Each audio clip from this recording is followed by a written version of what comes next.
qui sera son prochain adversaire. Rien n'est fait, rien n'est décidé, rien n'est signé.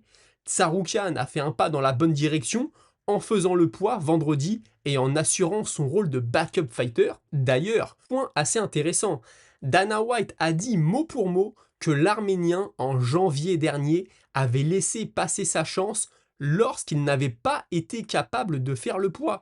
Je rappelle que jusqu'à maintenant, la version officielle était qu'il avait souffert d'une blessure au dos. Même si on se laissait dire à droite à gauche que le poids avait pu être un problème, c'était la version officielle.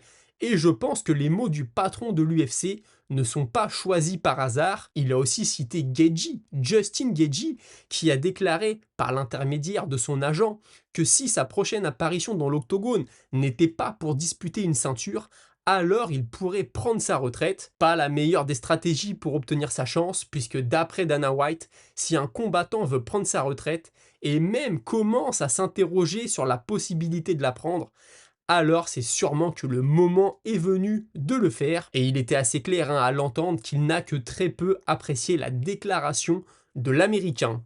Et enfin, pourquoi pas Paddy Pimblett? Et oui, on a eu le droit à un face-off entre l'Anglais et Topuria dans la cage. L'histoire semble écrite, Topuria lui-même s'est dit partant.